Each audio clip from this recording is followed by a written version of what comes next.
Summer सन 1970। काना Tokyo में रहने वाली एक 8 वर्षीय लड़की और उसके माता पिता मियाजाकी के एक छोटे से रूरल एरिया में उसके ग्रैंड पेरेंट्स से मिलने के लिए आते हैं, जहाँ उनके ग्रैंड पेरेंट्स की एक बड़ी सी प्रॉपर्टी होती है, जिसपे उनका एक छोटा सा घर होता है जो कि चारों तरफ से जंगलों और खेतों से घिरा हुआ होता है। काना के पेरेंट्स उसे उसके दादा दादी की देख रेख में छोड़कर वापस मियाजाकी शहर लौट जाते हैं, क्योंकि उन्हें अपने कुछ काम पूरे करने थे। पर काना को इस बात से ज़रा भी एतराज़ नहीं था। उसे काफ़ी अच्छा लगता था जंगलों में अकेले घूमना और खेलना, और वो कई घंटों तक जंगलों में ही खोई रहती थी।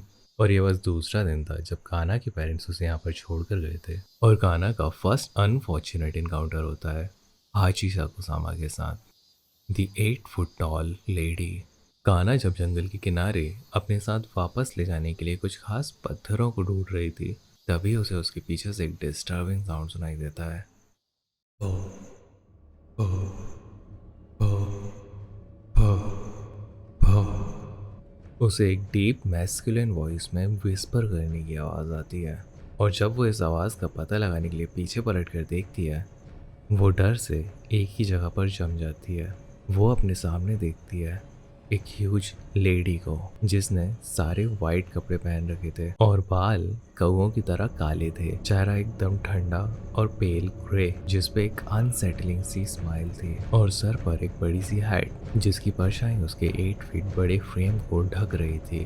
काना जैसे ही उसके साथ आई कांटेक्ट करती है, वो चिल्लाने की कोशिश करती है, पर इस समय काना बेयरली ब्रीथ कर पा रही थी, तो चिल्लाना उसके लिए दूर की बात थी। पर फिर वो लेडी पीछे हटती है और जंगल के अंधेरे में कहीं गायब हो जाती है। काना इस समय अपने पैरों पर खड़े होने के लिए भी स्ट्रगल कर रही थी, पर वो जैसे जैसे वहाँ से भागती है और भागकर अपने ग्रैंड पेरेंट्स के घर पे वापस जाती है। और वापस जाते ही वो ये सारी चीज़ अपनी दादी को बताने लगती हैं। पर जैसे ही काना ये सब बताना शुरू करती है, उसकी दादी बहुत ज़्यादा सीरियस हो जाती है और काना को उसके कंधों से पकड़कर पूछती हैं, काना, मुझे सब बताओ, तुमने जो कुछ भी देखा है और सुना है। और काना उसे जैसे ही सब बताती है, उसकी दादी बस सिसक के रोने लगती है, और उसकी दादी भाग कर जाकर ये सारी बातें उसके दादा को बताती हैं, और उसके दादा भी शॉक हो जाते हैं और वो कोशिश करते हैं काना के पेरेंट्स से कांटेक्ट करने की। पर सैडली काना के पेरेंट्स होटल में नहीं थे, जिसके कारण उन्हें बस मैसेज लीव करना पड़ा उनके लिए। काना यहाँ पर जितनी डरी हुई थी उतनी ही कंफ्यूज भी थी। वो पूछती है कि यहाँ पर चल क्या रहा है और सब लोग इतने पैनिक क्यों हैं। तभी उसके दादाजी उसके पास आकर बैठते हैं, ये आंखों में देखते हैं और उसे बताते हैं, लिसन क्लोजली काना, तुम्हें हाची शाकुसामा के द्वारा चुना गया है, और अगर हम तुम्हें प्रोटेक्ट नहीं कर पाए तो वो तुम्हें यहाँ से लेके चली आएंगी हमेशा के लिए, जैसे वो यहाँ से बाकी बच्चों को लेकर गई थी कई सालों पहले। काना इस समय बहुत ज़्यादा डर चुकी थी और उसके चेहरे पर बस डर और आंसू थे, पर वो खुद को रोक नहीं पाई पूछने से, हु इज हाजी शाकुसामा। उसके दादाजी उसे एक्सप्लेन करते हैं, किसी को भी नहीं पता वो कौन है और कहाँ से आई, पर बस हमें इतना पता है वो एक 8 फुट टॉल लेडी है जो अपने विक्टिम्स को चुनती है और उसके पास आकर चांट करती है, वो वो वो वो वो, और इसके बाद बस वो वहाँ से गायब हो जाती है। पर इसके कुछ ही दिनों बाद वो पर्सन भी गायब हो जाता है और फिर कभी नहीं मिलता। पर उसे काफ़ी समय पहले लोकल मंक्स के द्वारा ओल्ड श्राइन में कैप्चर कर लिया गया था, जिसके उत्तर, पूर्व, पश्चिम और दक्षिण बिंदुओं पर जीसस स्टैचू को रख कर उसे वहाँ पर सील कर लिया गया था।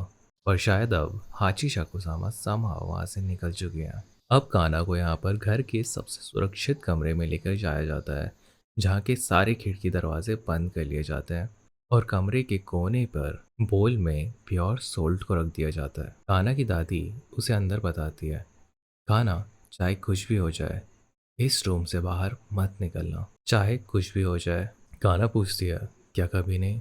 जब तक तुम्हारे पेरेंट्स वापस नहीं आ जाते तुम्हें वापस ले आने के लिए, तब तक बिल्कुल नहीं। काना की दादी उसे जवाब देती है, पर क्या मैं तब सुरक्षित रहूंगी? काना पूछती है। काना की दादी आंखें भरते हुए जमीन की तरफ देखती है, हाँ तुम सुरक्षित रहोगे, पर तुम फिर कभी भी मियाजाकी की तरफ मुड़कर भी नहीं देख पाओगे। काना वहाँ पर रोने लगती है क्योंकि उसकी ग्रैंड माया उसे छोड़कर जा रही थी। Don't leave me alone here, काना उसकी दादी से बोलती है, पर काना की दादी उस रूम से बाहर निकल जाती है और रूम को बाहर से बंद कर लेती है और काना को स्ट्रिक्टली इंस्ट्रक्ट करती है कि रूम को अंदर से बंद कर ले और चाहे कुछ भी हो जाए दरवाज़ा ना खोले। आधी रात बीत जाती है। काना उस ठंडे कम रोशनी वाले कमरे में बैठकर बस सिसक सिसक कर रो रही थी और इंतजार कर रही थी उसके पेरेंट्स का आकर उसे वापस लेकर जाने का। और अभी रात के कुछ घंटे ही बीते थे कि उसके ग्रैंडफादर उसे आवाज़ लगाते हैं, काना, क्या तुम ठीक हो? क्या तुम डरी हुई हो? अगर तुम्हें डर लग रहा है तो मैं तुम्हें कंपनी देने के लिए आ सकता हूँ। तुम्हें अकेले रहने की ज़रूरत नहीं है। काना यहाँ पर थोड़ी खुश होती है और दरवाजे की तरफ भाग कर जाती है कि उसके दादाजी उसे कंपनी देने के लिए आए हैं। पर जैसे ही काना दरवाजे की तरफ बढ़ती है, वो रियलाइज़ करती है एक जमा देने वाली ठंड, क्योंकि कमरे में तो ठंड थी ही, पर दरवाजे के पास एक जमा देने वाली ठंड थी। और काना को फील होता है उसके सीने में एक भार और डर। काना तुरंत रियलाइज़ करती है कि कुछ तो गड़बड़ है। शायद उसके दादाजी की वॉइस ऐसी नहीं है जैसी सुनाई दे रही है। काना, दरवाज़ा खोलो, अब सब सुरक्षित है। उसे फिर से उसी दादाजी की आवाज़ आती है। पर काना जब अपने बगल में देखती है, जो उसे प्योर सोल्ट का बोल रखा हुआ था, वो धीरे धीरे काला होते जाता है। और काना को दरवाजे की दूसरी तरफ से आवाज़ आती है, भो भो भो भो भो। काना वापस से भागकर पीछे जाती है और कमरे के सेंटर में बैठकर रोना स्टार्ट कर देती है और वहाँ बैठकर सारी रात रोती है, डर और अकेलेपन से। सुबह जैसे ही होती है, काना के पेरेंट्स वहाँ पर पहुँच जाते हैं। वो उसे बिना किसी देरी के अपने गले लगाते हैं और कार में बिठाकर मियाज़ाकी से निकल जाते हैं, कभी ना लौटने के लिए। जैसे ही वो टोक्यो पहुँचती है, काना उनके ग्रैंड पेरेंट्स को कांटेक्ट करने की कोशिश करती है और काफ़ी ज़्यादा दुखी होती है, क्योंकि अब वो कभी भी मियाज़ाकी अपने ग्रैंड पेरेंट्स से मिलने ना तो लौट सकती थी, ना तो उसके ग्रैंड पेरेंट्स बूढ़े होने की वजह से कभी भी ट्रैवल करके उससे हम मिलने आ सकते थे। और ये दुख और भी ज़्यादा बढ़ जाता है जब उसे खबर मिलती है कि उसके दादाजी अब और नहीं रहे और काना उनके अंतिम संस्कार में भी शामिल नहीं हो सकती मियाज़ाकी जाकर। और इस घटना के अगले ही हफ्ते काना की ग्रैंड मदर का उसे फ़ोन आता है एक और दुख खबर देने के लिए। काना की ग्रैंड मदर उन्हें बताती है कि अब उन्हें लास्ट स्टेज ऑफ कैंसर है और वो काना से आखिरी बार मिलना चाहती है और यह उनकी मरने से पहले आखिरी इच्छा है। काना काफ़ी ज़्यादा कंफ्यूज हो जाती है। ग्रैंड माँ, ये सेफ नहीं है। It's fine. ये सब तब हुआ था जब तुम एक छोटी बच्ची थी, अब तुम बड़ी हो गई हो, सब कुछ सेफ रहेगा। Are you sure?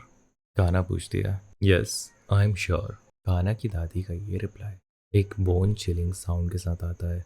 "हो, हो, हो, हो, हो, हो।" काना के हाथ से उसी समय टेलीफोन गिर जाता है और काना भाग कर अपने रूम के कोने में जाकर बैठ जाती है और दोबारा से उस डर और अकेलेपन को फील करती है जो उसने मियाज़ाकी में उस रात फील करी थी।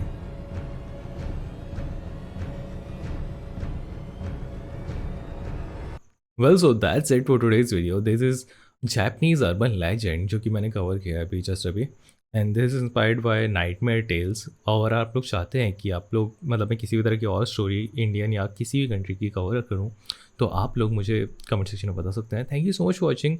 Be safe, B with your loved ones, and peace out. And still, if last thing I have to say, I'm gonna say